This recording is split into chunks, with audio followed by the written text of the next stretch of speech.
নমস্কার, আমি ওয়েন্দ্রিলা। চলে এসেছি আজকের গল্পের আসর এবং আমার চ্যানেল ওয়েন্দ্রিলার গপ্পসপ্প নিয়ে। আজকে আমার নতুন গল্প মিথ্যে কথা। যেমনটি আপনাদের কথা দিয়েছিলাম যে আগামী শুক্রবার দিনকে একটি নতুন গল্প শোনাবো, সেই কথা রাখতেই আজকে আমার নতুন গল্প মিথ্যে কথা। শুনতে থাকুন, সঙ্গে থাকুন।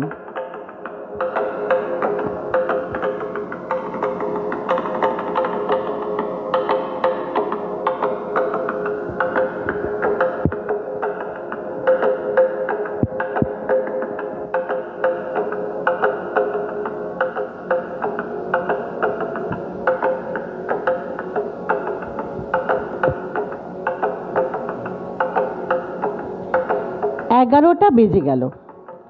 সুবোধবাবু অফিসে এলেন না আজ। তার সহকর্মী কিন্তু বয়সে অনেকটাই ছোট মিস্টার দাস অবশেষে প্রশ্ন করলেন, কি ঘোষদা, তাহলে রেজিস্টারটা বড় সাহেবের ঘরে পাঠিয়ে দিই? আমাদের হরিশ্চন্দ্রবাবু তাহলে আজকে আর আসছেন না? এটা আমায় কেন জিজ্ঞেস করছো ভাই? আমি তো তার গার্জেন নই। মেজাজ খিচড়ে বললেন ঘোষবাবু। না, আসলে আমি এই অফিসে বদলি হয়ে আসা ইস্তক তো তাকে কামাই করতে দেখিনি, তাই আপনাকে প্রশ্ন করছি। আপনারা তো তাকে আরো বেশি দিন দেখেছেন। বস্তুত সুবোধবাবু অফিসে পারতপক্ষে কামাই করেন না। ঝড় বৃষ্টি যাই হোক, তিনি আর তার ছাতা অফিসে শোভা পাবেই। তাকে সহকর্মীরা কেউ কেউ হরিশ্চন্দ্রবাবু বলেই ডাকে। এর এক এবং একমাত্র কারণ আর কিছুই নয়, সুবোধবাবু মিথ্যে কথা বলতে পারেন না। এই নতুন সহস্রাব্দে যে একটা মানুষ মিথ্যে কথা বলতে পারে না, এমনটা ভাবাটাও যেন বেমানান, বেমক্কা। তবু তার ক্ষেত্রে সেটাই সত্যি, আর এর ভয়ঙ্কর ফল তার সহকর্মীরা বারবার হাড়ে হাড়ে টের পেয়েছে। একটা অফিস যে শুধু সত্যি কথা দিয়ে চলতে পারে না, এমনটা সুবোধবাবুর পক্ষে ভাবা হয়তো সম্ভব নয়। আর এই বিষয়েও কারোর কোনো সংশয় নেই যে কাউকে বিপদে ফেলবার জন্য তিনি সত্যবাদী হরিশ্চন্দ্র হন না। তিনি কারোর সাথে বা পাছে থাকেন না। তিনি নিরীহ। স্থান, কাল, পাত্র বিচার করেন না তিনি। সকলে বলে হয়তো সত্যি বলাটা তার একটা মুদ্রাদোষ বিশেষ। কখনো সত্যিটা বলা উচিত নয়, কখনো মিথ্যে বলা উচিত নয়, এমন ভাবাটা আমরা শিখে যাই। কিন্তু কখন সত্যিটা বলা উচিত নয়, হয়তো সেসব বিচার বুদ্ধি তার নেই। তবে যে মানুষকে সত্যি বলতে যাওয়ার মুদ্রাদোষ তার নয়, তাকে প্রশ্ন না করা হলে তিনি কিন্তু চুপচাপ, নিস্তব্ধ, নীরব। কোনো অন্যায় প্রতিবাদের নাম গন্ধ তিনি করেন না। এমনকি একবার খোদ পুরনো বড় সাহেবকে বিপদে ফেলে দিয়েছিল তার এই সত্যবাদিতা। বর্তমানে এই অফিসে নতুন বড় সাহেব। সকলে বলে তিনি নাকি প্রাইস পোস্টিংয়ে এই অফিসে এসেছেন। তার বড় সাহেব হবার যে দক্ষতা, তার জন্যই তাকে কর্মচারীদের কাছে লোভনীয় এই অফিসে পাঠানো। প্রাইস পোস্টিং মানে এখানে উপরে টাকা নাকি ওড়ে, এমনকি টাকা ঘুষ দিয়ে এই অফিসে পোস্টিং পেতে হয়। পোস্টিং নিলাম পর্যন্ত হয়। এর আগের বড় সাহেব ছিলেন ধর সাহেব। এই ধরণী ধর নামক ভদ্রলোকের ঈষৎ মহিলা দোষ ছিল। হঠাৎ হঠাৎ তিনি কলগাল তুলে হোটেলে চলে যেতেন। সারাটা দুপুর খেলাধুলো করে টিফিন টাইমের পরে ঢুকতেন অফিসে। ব্যাপারটা অল্প বিস্তর অফিসে সকলেই জানত। কিন্তু বড় সাহেবের কোনো কলঙ্ক থাকতে পারে না এমন বিশ্বাস করার রেওয়াজ আছে। কিন্তু একদিন ধর সাহেব যথারীতি বাড়ি থেকে বেরিয়ে অফিসে চলে এলেন।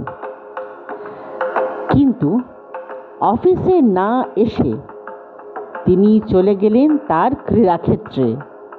কলকাতায় হরেক কিসম কলগার্ল পাওয়া যায়। তাদের অনেকে এমনিতে গৃহবধূ, কারোর বৌদি, কারোর কাকিমা বা কারোর দিদি। কিন্তু দুপুর গড়িয়ে গেলেই তারা বেরিয়ে পড়েন পরিবারের অতিরিক্ত ভোগবিলাসের সমৃদ্ধ আহরণে। 4 থেকে 5টি ঘন্টার মধ্যে তারা রসদ আহরণ করে কুলায় ফেরেন। অনেকের গোবেচারা গৃহকর্তা জানেন, অনেকে জানেন না, আবার অনেকে এটিকে লালিত করেন। অঞ্চলেরও অনেকে জানে, আবার অনেকে জানে না। কিন্তু সব সত্যি বলা মানা বলে কেউ কিছু বলেন না। তেমনি তাঁদেরই কাউকে ভাড়া করে নিতেন ধর সাহেব। একই নারী তার চলতো না। অফিসে অধস্তনীরা বলতো, বড় সাহেব শৌখিন মানুষ, তার গা থেকে ভুর ভুর করে বিদেশি পারফিউমের সুগন্ধ বেরোতো। এমনই একদিন বেলা 1:30 নাগাদ, অর্থাৎ টিফিনের সময়, বড় সাহেবের ঘরে তার বাড়ি থেকে ফোন আসে। সেদিন তখনও তিনি শৌখিনতা সেরে অফিসে ফিরে আসেননি।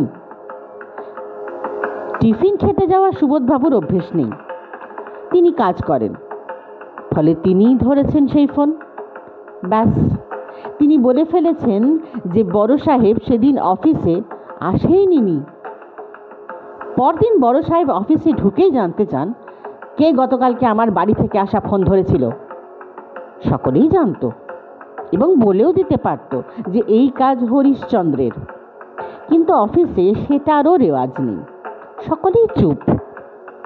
সুবোধবাবু চুপ থাকতেই পারতেন, কিন্তু সুবোধবাবু তো সুবোধবাবু। ততক্ষণে অফিস জেনে গিয়েছে যে সুবোধবাবু বোমাটি ফাটিয়েছেন। ম্যাডামকে বলে ফেলেছেন যে বড় সাহেব সকাল থেকে অফিসেই আসেননি। বউ জানিয়েছে যে অফিসে পৌঁছে তাকে নাকি তার স্বামী ফোন করেছেন। কিন্তু সুবোধবাবু জানিয়েছেন, না ম্যাডাম, আপনার কোনো ভুল হচ্ছে। ফলে সুবোধবাবুকে ডেকে পাঠান বড় সাহেব। বাড়িতে তার কপালে যা জুটবার তা জুটেছে, কিন্তু বড় সাহেব তাকে ডেকে প্রচণ্ড ধমক ধমক করেন। 2 কানে হাত দিয়ে সুবোধবাবু বলেছেন, ম্যাডামকে মিথ্যে বলবো স্যার? আপনি কি আমাকে বকবেন না? আমি তো জানি আপনি কোনো কাজে গেছেন, যদি আমাদেরকে সাবধান করতেন। ব্যাস, বা ক্রুদ্ধ বড় সাহেব।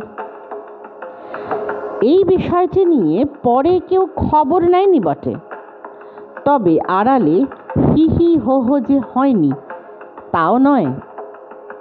দীনবন্ধু মিত্র লিখেছিলেন, 5 দিন চোরের, 1 দিন সেধের। 5 দিন খাবালি আর 1 দিন খা, তা সকলেই জানে।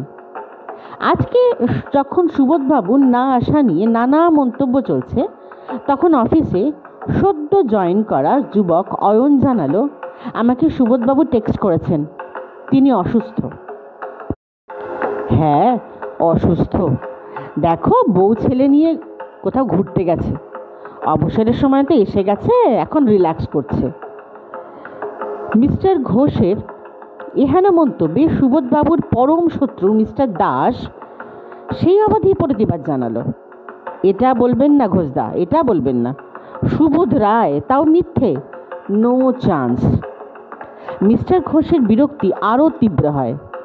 আরে মাইরি, গত সপ্তাহে সেলসের একটা ফাইলের জন্য একটা পার্টি এসেছিল, আমি একটা বড় পার্টি ডিমান্ড করেছি। ও মা, সেই পার্টি যেই সুবোধদার কাছে গেছে অমনি মালটা তাকে ভাঙিয়ে নিয়েছে। তুই তো খাবি না, তো খাবি না, আমার খাবারটা খেলি কেন? তাকে অমনি নিকিয়ে নিকিয়ে বলেছে, দেখছি খুঁজে। পার্টি উল্টে 200 টাকা অফার করেছে, কিন্তু তিনি তো হরিশ্চন্দ্র।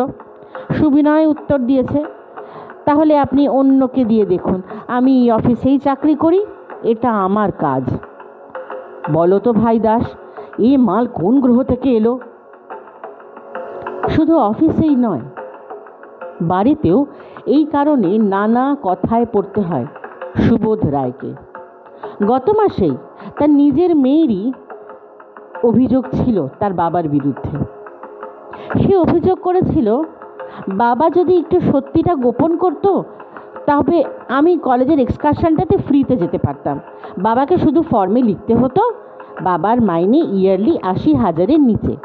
বাবা লিখলো না, আমি যেতেও পারলাম না, আর আমার এক্সামে মার্কসও কমে যাবে। বাবা যে কোন জগতে থাকে বুঝি না। মা ব্যঙ্গ করে বলেছেন, তবেই বোঝ, এই নিয়েই তো 30টা বছর জ্বলছি। গোটা অফিস তোর বাবাকে বলে হরিশ্চন্দ্র। অফিসে একই পোস্টে কাজ করে অন্যেরা, করে কমে খাচ্ছে, আর তোর বাবা? কিন্তু সুবোধবাবু অবিচল, তিনি এটা পারেন না। সত্যি গোপন করতে তার যেন কোথায় বেঁধে যায়। তিনি যে উপজে গিয়ে সত্যি বলেন তাও নয়, শুধু তাঁকে নাড়া দিলে মিথ্যের ফুল ঝরে না, এজন্য কোনো বেদনা, কোনো হতাশাও তাঁর নেই। আমি পারি না, আমি ছাপোষা, সত্যি বলা আমার বিলাসিতা, এসব কোনো কথা তার মাথাতে খেলেও না। তাকে ব্যঙ্গ করলেও তিনি প্রতিবাদ করেন না, যেন নীরবে মেনে নেন সমস্ত অভিযোগ।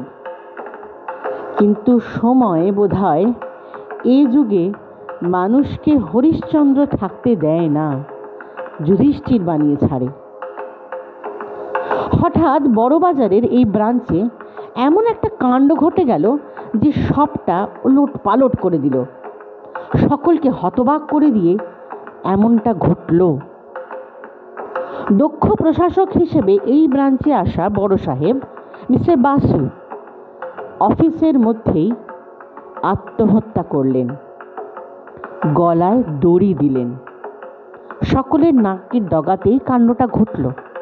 তার প্রাইস পোস্টিং হিসেবে এই ব্রাঞ্চে আসাটাই সকলে জানত, কিন্তু এর পেছনে যে গোয়েন্দার গোপন হাত আছে এমনটা অফিসের অধস্তনেরা জানতই না। মিস্টার বাসু অর্থাৎ এই বড় সাহেবের পেছনে সিআইডিকে লাগানো হয়েছে বহুকাল। ওপর মহলে চাউর হয়ে গিয়েছিল যে তিনি ভালো মন্দ উৎকোচ খেয়ে আসছেন দক্ষ প্রশাসকের মুখোশে। সে সমস্ত ব্রাঞ্চে আগে থেকেই খবর ছিল, যে সমস্ত ব্রাঞ্চে তিনি ছিলেন, কিন্তু সেই ব্রাঞ্চগুলোতে এত উৎকোচের এলাহি ব্যবস্থা ছিল না, তাই তাকে রয়ে সয়ে খেতে হতো। এই কারণেই তাকে হাতে নাতে ধরা যাচ্ছিল না। এই বড়বাজার ব্রাঞ্চে সেই সুযোগের ব্যবস্থা এলাহি। অত্যন্ত ব্যস্ত ব্রাঞ্চ এটি, একেবারে ব্যবসায়ী এলাকা। কথায় বলে এখানে নাকি টাকা ওড়ে। কর্তৃপক্ষকে দিয়ে এই পোস্টিংয়ের একটা টোপ সিআইডি দিয়ে দেখতে চেয়েছে মাত্র। এত বড় পোস্ট, যেমন তেমন করে তো অভিযোগ আনা যায় না।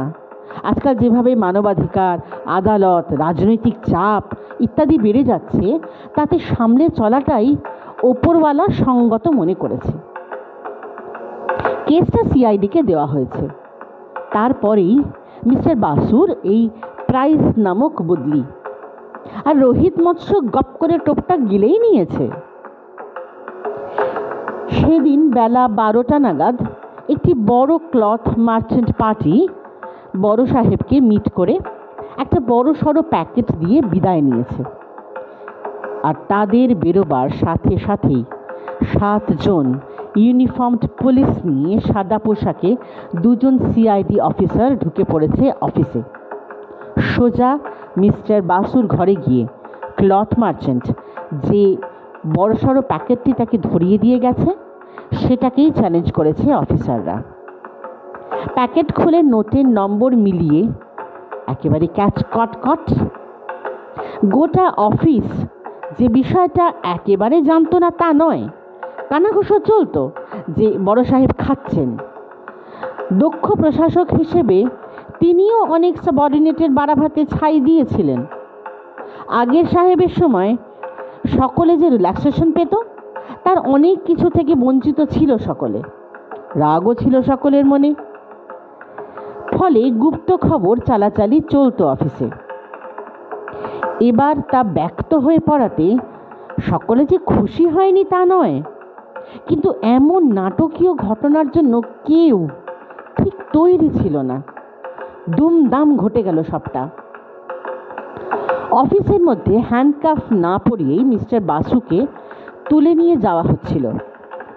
সকলে হাঁ করে ঘটনাটা দেখছিল। হঠাৎ মিস্টার বাসু অফিসারদের বললেন, আমাকে একটু টয়লেট থেকে ঘুরে আসতে সময় দেবেন কি? তাকে ছাড়া হলে তিনি আবার নিজের ঘরে ঢুকে গেলেন। কিন্তু অফিসারেরা পায়চারি করতে করতে প্রায় 45 মিনিট কেটে গেলেও মিস্টার বাসু বেরোলেন না। দরজা ঠেলে দেখা গেল তিনি ভেতর থেকে দরজা বন্ধ করে দিয়েছেন। তারপর দরজা ভাঙা হলো, কিন্তু দেখা গেল মিস্টার বাসুর দেহ সিলিং ফ্যান থেকে ঝুলছে। এতগুলো মানুষকে দিব্যি ফাঁকি দিয়ে তিনি সম্মান রক্ষা করে ফেলেছেন। এরপর অনেক কাণ্ড ঘটল। লাশ নামানো হলো, বাড়িতে খবর দেওয়া, ময়না তদন্ত, আরও কত কি। এত সবের প্রথম পর্ব যখন চলছিল, তখন অফিসের সকলে নানা আলোচনায় ব্যস্ত ছিল। যারা রাগে তার নামে বাড়িতে একটা ছাগল পুষেও ফেলতে পারত, তারাই কেউ কেউ আজকে এইমাত্র মিস্টার বাসুর সেন্স অফ ডিসিপ্লিন, ম্যানলিনেস, পার্সোনালিটি ইত্যাদি নানা ভালো ভালো দিক নিয়ে আলোচনা করতে লাগলো। শুধু সুবোধ রায় স্থবিরের মতো তার চেয়ারটিতে বসেছিলেন, যেমন তেমনটি বসেই থাকলেন, নীরব, নিস্পন্দ, নিষ্কম্প। বাকরুদ্ধ হয়েই তিনি বাড়ি ফিরলেন। ভদ্রলোকের বয়স হয়েছে। অনেকে তাকে এমন দেখে বাড়ি পৌঁছে দিতেও চাইল, কিন্তু তিনি নীরবে একাই অফিস থেকে বেরিয়ে গেলেন। তারপর মিস্টার বাসুর বডি পেল তার পরিবার। তারপর অন্ত্যেষ্টিক্রিয়া। শ্মশান ঘাটে অফিসে সকলে সমবেত। এই অফিসের এবং পূর্বতন অফিসের ছোট বড় অধস্তনেরাও এলেন অন্ত্যেষ্টিক্রিয়ায়। এমনটাই রেওয়াজ। তারা সকলে একটি স্থানে সমবেত, আরেকটা দিকে দাঁড়ানো পরিবারের নিকটজনেরা। মিসেস বাসু আজ যেন কোনো অভিজাত পরিবারের কেউ নন। একজন অত্যন্ত সাধারণের মতো তার একমাত্র কন্যার হাত ধরে দাঁড়িয়ে আছেন, কিন্তু তার চোখে কোনো জল নেই। মেয়েটাও যেন পিতৃশোক ভুলে গিয়েছে। এক দৃষ্টিতে তাকিয়ে আছে মিস্টার বাসুর দেহ নিয়ে বন্ধ হয়ে যাওয়া বৈদ্যুতিক চুল্লির দিকে। ভেতরে যখন একটা দমবন্ধ শোকার্ত পরিবেশ, তখন বাইরের নিম গাছটাতে একটা কোকিল আপন মনে ডেকে চলেছে।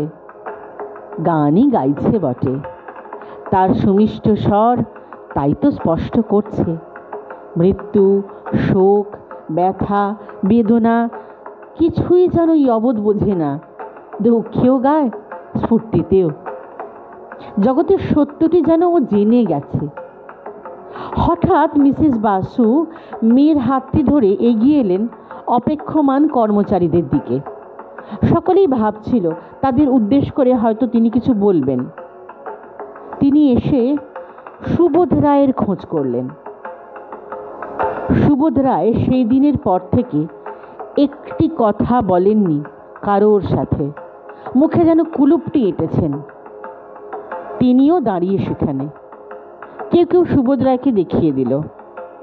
মিসেস বাসু তার সামনে এসে নমস্কার জানালেন। বললেন, আপনি সুবোধ রায়? সুবোধ রায়ও নীরবে প্রতি নমস্কার জানাতে একটুও ভুল করলেন না। এরপর মিসেস বাসু সকলকে বিস্মিত করে দিয়ে সুবোধবাবুকে বললেন, আমি শুনেছি আপনি নাকি সকলের মতো নন। আপনি কখনো মিথ্যে কথা বলেন না। আচ্ছা, এটা কি সত্যি? সুবোধবাবু নীরব। মিসেস বাসু আবার বললেন, কথাটা আপনাদের বড় সাহেবও আমাকে বলেছেন। সুবোধবাবু নতমস্তক। মিসেস বাসু আবার বললেন, আপনাকে আমার একটি প্রশ্ন, আপনাদের বড় সাহেব কি সত্যিই এমনটা করতে পারেন? সকলে স্তম্ভিত, সকলের দৃষ্টি হরিশ্চন্দ্রের দিকে। এবারে চোখ তুললেন সুবোধবাবু, নীরবে পকেট থেকে নিজের রুমালটি বের করে চোখ মুছলেন। তারপর মিস্টার বাসুর স্ত্রীর দিকে